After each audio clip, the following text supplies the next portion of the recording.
Votre prise de notes est-elle une archive morte ou un réseau vivant?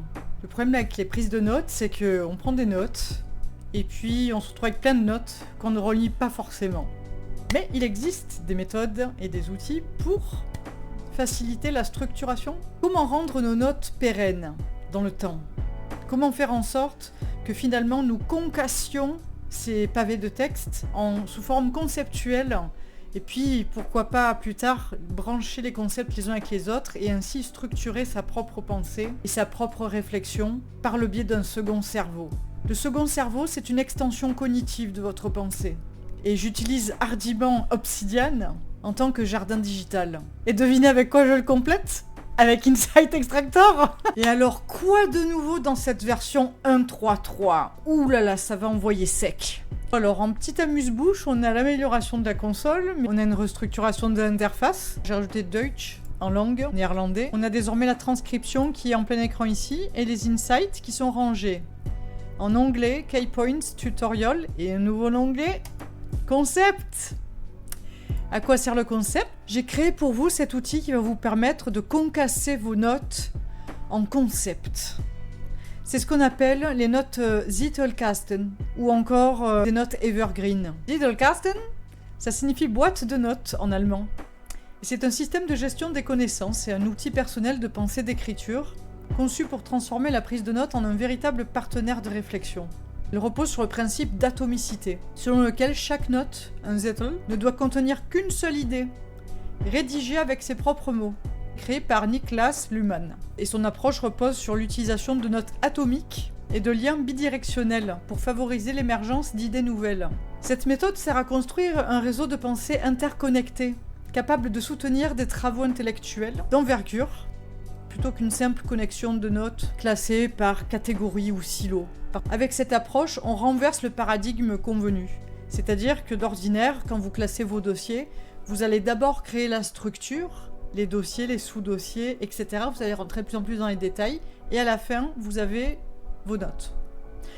Sauf que c'est une structure rigide et qui peut créer des silos. Parce que par exemple, moi je peux pouvoir voir le lien entre un pattern de musique et un rythme visuel dans une image. Donc je vais avoir envie de connecter le concept de rythme à la fois dans l'art visuel, dans le rythme d'une composition d'image par exemple, et à la fois dans la musique. Et donc quand je vais chercher le rythme dans mes notes, je vais tomber sur les deux aspects du rythme. Et donc ce sont des notes conceptuelles qui sont bien plus utiles finalement, puisque quand je réfléchis à un projet d'animation, etc., et que je me dis, ah ben tiens, j'ai envie d'explorer le concept de rythmique, par différents moyens, et bien je vais aller sur ce concept-là, et puis je vais voir à quoi il est connecté, puis je vais voir les notes voisines, et je vais pouvoir éventuellement trouver des nouvelles connexions, etc. Donc c'est vraiment un assistant qui va vous aider à conceptualiser toujours mieux le monde et vos pensées. Surtout à garder une trace de toutes vos réflexions. Parce que à certaines années, on est sur des projets et puis on a le temps de l'oublier, ce projet-là, alors qu'on avait fait l'effort d'une réflexion assez approfondie sur certains concepts qu'on a pu peut-être oublier ou passer à la trappe. Alors c'est bien qu'on passe ça de la mémoire vive à la mémoire morte dans un Obsidian. Et je conseille cet outil-là puisqu'il est basé sur des notes en Markdown, qui est le format universel de notes. Et d'ailleurs, c'est le même format pour lequel vous exportez avec Insight Extractor. Il exporte au format Markdown MD. Alors on va voir comment ça fonctionne. Et parmi d'ailleurs les améliorations de l'UI, nous allons coller une vidéo YouTube ici, et vous voyez qu'on a une détection du titre et du nom de la chaîne automatique que je peux copier dans le presse-papier. Alors comme vous voyez toujours la transcription toujours aussi rapide, j'ai rajouté le temps de lecture. Voilà, donc là il y a 40 minutes de lecture, hein, et l'onglet traduction qui est désormais ici, voilà. Si par exemple je veux le traduire eh bien en Deutsch, allons-y. Hein. C'est toujours plus long lors du premier lancement, mais une fois que c'est chauffé, ça va beaucoup plus vite. Et alors ce qui est bien avec mon outil de translation, donc de traduction, c'est que vous n'êtes pas limité. Vous mettez avec les IA locales Ollama, Whisper, et vous avez une transcription et une traduction infinie. Vous n'êtes pas limité comme avec DeepL, puisque avant j'utilisais DeepL, mais je préfère mon outil pour les textes longs, parce que le mien n'est pas limité. Pas de captcha à rentrer, vous n'êtes pas assailli de pop-up, vous n'avez pas à prouver que vous êtes humain, vous n'avez pas à vous reloguer chaque jour, et vous surtout, vous n'avez aucun problème de connexion, puisque c'est en local sur votre machine. Donc voilà, traduit Inkel, Weken, oula, j'ai aucune idée de comment on parle en néerlandais. Donc voilà, la traduction, vous voyez la taille de la traduction? Voilà. Donc là, vu que je l'ai lancé pour la première fois, donc il était pas chaud, il était à froid, il a mis 2 minutes 18. Mais si je le relance, bon, évidemment, vu qu'il y a 40 minutes de lecture, il va pas faire ça en 2 secondes. Hein. Mais au moins, il le fera. Vous le laissez tourner et puis vous avez votre traduction remplie, voilà. Donc vous voyez, une fois qu'il était chaud, il a fait ça en 1 minute 42, donc c'était plus rapide. Et donc, le nouveau workflow avec le concept, ici, dans la fenêtre Insight, on a toujours les key points avec leur longueur de mots, tutoriel avec leur longueur de mots également, qui se conservent dans vos préférences, avec la génération automatique ou pas une fois que nous avons une transcription, qui est sauvegardée par mode. Moi, je ne l'active pas par sécurité, mais si vous voulez l'activer, vous pouvez. Et donc, vous générez ici soit les concepts, soit les key points. Donc par exemple, voilà, pour vous montrer la différence, on va générer les key points. Vous pouvez déterminer la source et l'auteur de manière automatique, c'est-à-dire que si par exemple dans la traduction, l'auteur est cité, bon ben l'IA elle va comprendre et elle va vous le mettre. Sinon, elle peut parfois halluciner si vous laissez en auto, donc moi j'aime bien mettre en manuel. C'est-à-dire que là je vais copier et puis je vais coller. Je vais coller ici aussi. Et je vais supprimer tout ce qu'il y a mis à part le nom de l'auteur. Voilà.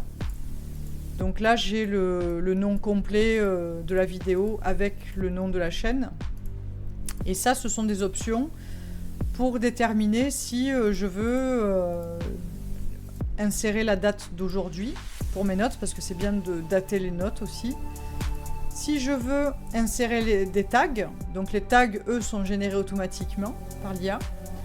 Si je veux générer des liens conceptuels, et tout est formaté pour aller en Markdown, avec des notes connectées dans Obsidian. Vous allez voir, ça fera des doubles crochets qui seront censés amener à des notes. Alors si vous n'avez pas de notes qui s'appellent de la manière dont les links sont appelés, ça créera des liens vers des notes inexistantes, mais vous aurez qu'à cliquer dessus pour que ça la crée.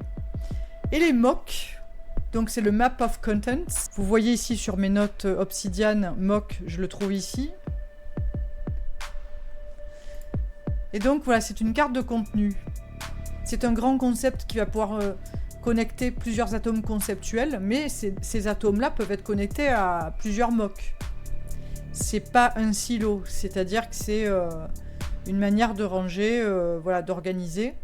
Même si généralement on n'en a qu'un ou deux maximum, mais en tout cas ça vous permet de garder la souplesse des notes atomiques tout en ayant quand même des regroupements. Dans les options, j'ai rajouté Insight.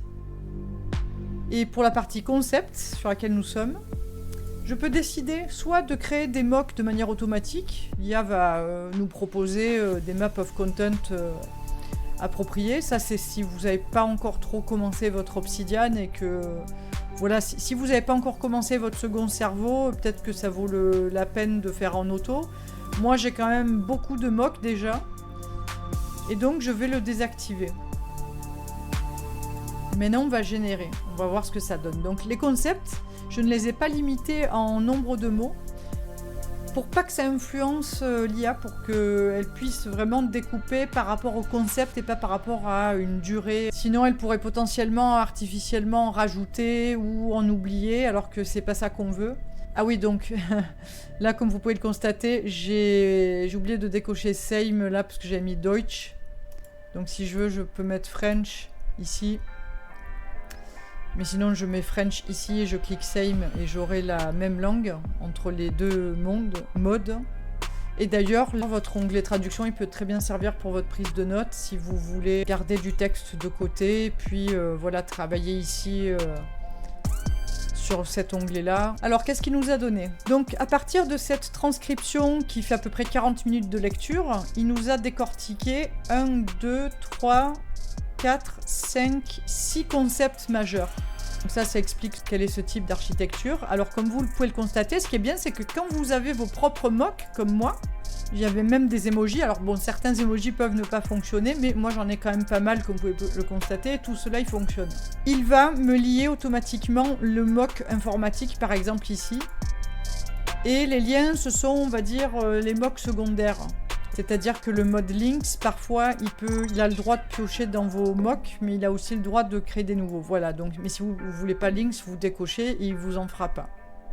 Pareil pour toutes les options. Le second concept qu'il nous a fait, c'est le contexte intentionnel et ontologie. Ce qu'il faut savoir entre la différence entre les notes Zettelkasten et les notes Evergreen, moi, on va dire que je fais un mix des deux. C'est-à-dire que les notes Zettelkasten, ça va être vraiment des petites notes qui vont décrire presque comme un dictionnaire, hein, finalement, une définition de quelque chose, d'un concept. Et alors que les notes Evergreen, ça va plus être une interprétation subjective. Ça va être plus une assertion, une affirmation.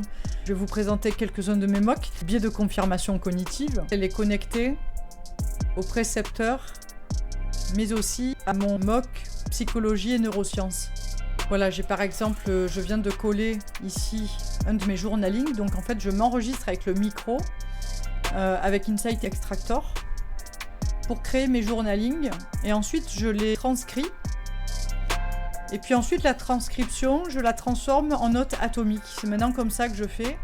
Et dans mon Obsidian, j'enregistre la transcription complète parce que c'est la source brute que j'aime conserver pour archivage. Et puis si un jour j'ai envie d'extraire d'une autre manière des données, ben j'aurai la source brute, inchangée, non interprétée. Et je pourrai refaire des choses avec. Ah, par contre là il faut que je change l'auteur. Voilà, donc j'ai changé la source et l'auteur. Je vais régénérer. Et une très belle synergie avec Obsidian, c'est que vous avez un add-on qui est gratuit, qui vous permet de segmenter votre note à partir des titres. Donc on va le faire tout de suite. Par exemple, ça c'est à partir de ma transcription de mes journalings. Donc, je vais copier ces insights, je vais les coller dans une nouvelle note. Étant donné que j'ai donné le même nom à la source que le nom de mon journaling, bien si je clique dessus, il va y aller. Il est déjà connecté. Et pareil, il a connecté ça à mon mock art, à mon mock philosophie. Il a rajouté des tags. Bref, je n'ai plus rien à faire. Si ce n'est, évidemment, je relis avant d'enregistrer ou je relis après. Mais bon, je vous invite à relire vos notes et puis surtout à les retoucher. Mais déjà, Insight Extractor vous dégrossit le terrain, mais d'une manière incommensurable. Et avec le plugin gratuit Note Refactor, Split Note by Title. Voilà, j'ai fait CTRL-P pour ouvrir la console et j'ai écrit H1 pour titre 1. Et là, voilà, ils viennent me segmenter en notes. Et bien sûr, avec l'outil d'automatisation, vous pouvez choisir le dossier par défaut qui est utilisé pour créer votre sous-note, vos sous-notes. Et moi, j'ai justement mis ce dossier concept qui est dans ma inbox. Après, si je veux, je peux les ranger ailleurs. Hein. Comme je vous ai dit, avec cette méthode, vous n'êtes pas obligé de ranger. Vous pouvez tout laisser dans un dossier. Mais moi, j'aime bien, pour les notes hyper importantes, j'aime bien correctement les ranger. Comme je vous dis, c'est totalement optionnel. Vous n'avez pas besoin de le faire avec cette méthode bottom-up. Juste pour vous montrer, voilà, je vais décocher tout. Je vais mettre en auto ici. Voilà, donc là, il va m'inventer des mocks, il va m'inventer des auteurs et... Mais bon, si vous avez une source qui cite plusieurs auteurs, je sais pas, vous écoutez une revue littéraire qui cite des auteurs, etc., ben, la personne qui cite les auteurs, ben, ce que disait ce fameux auteur, le concept de cet auteur va être extrait en concept. Voilà, donc auteur inconnu, hein, puisque j'ai cité personne. Et sachant que tout ça, hein, ça bien enregistré dans vos préférences. La prochaine fois que vous réouvrez Insight, vous aurez conservé vos mocks, etc. Et ça se conserve aussi entre les différentes versions est mise à jour. Bon, alors qu'est-ce que vous en pensez de cette 1.3.3 ? C'est pas énorme tout ce que je vous ai livré là ? Dépêchez-vous avant que j'arrête les promos là. On se retrouve en barre de description pour les liens. Et j'espère que vous allez vous éclater avec ce nouveau mode concept. Et moi je m'en sers tellement, et ça me permet d'aller tellement vite, que je me dis que je suis en train de prendre un unfair advantage. Insight Extractor, c'est un outil qui va vous permettre de suivre la rapidité de votre esprit et de connecter les concepts les uns avec les autres. Abonnez-vous si vous voulez recevoir les dernières mises à jour et voir jusqu'où on va pousser le bouchon. Mais là, on l'a bien poussé. Et même alors que justement j'étais en train d'apprendre à revoir ma conceptualisation de notes en bottom-up, quand j'ai utilisé Insight, ça m'a permis de mieux comprendre comment découper les concepts. Parce que du coup, par l'exemple, je me dis, ah ben tiens, d'accord, j'ai tellement l'habitude de prendre différemment les notes, que là, je remappe mon cerveau à penser vraiment de manière atomique. Et disons que c'est une pratique, c'est déjà un peu ma manière de penser, justement. Je voulais que ça soit encore plus le cas, je voulais encore plus pousser loin, pour vraiment décortiquer les concepts et arriver à de nouvelles idées. Et donc la manière dont Insight découpe, ça peut être inspirant et vous pouvez apprendre comment vous-même découper ensuite. Mais en tout cas, ça vous donne déjà une très bonne base si vous voulez un premier jet ou même, comme vous l'avez vu, vous pouvez toujours utiliser les autres IA pour générer, évidemment. Claude, par exemple. 16 secondes. Ça, j'aime bien. Si vous voulez, vous pouvez prendre qu'un seul concept qui, pour vous, mérite vraiment d'être enregistré et vous n'êtes pas obligé de prendre tous les concepts qui sont évoqués dans la source. C'est exactement ce que je voulais dire dans ma transcription. Sisyphe, je peux créer une sous-note ici. J'ai connecté le concept de Sisyphe à ce journaling. Voilà, vous voyez. Bon, j'espère que ça aura été assez clair pour une première vidéo un peu explicative sur la conception de notes et les manières d'organiser en top-bottom pour la structuration en silo de base avec les dossiers et sous-dossiers versus bottom-up pour les versions conceptuelles organiques. Voilà, disons que la structure, l'architecture descendante, c'est celle qu'on a l'habitude de faire, alors que là, c'est une architecture montante qui part des concepts. Et comme je dis, vous pouvez faire le meilleur des deux mondes et dans votre jardin digital, et ça sera très bien, avec des notes evergreen, des notes Zettelkasten, et puis voilà. Bon, allez, je vous laisse, et à très vite pour de nouveaux insights.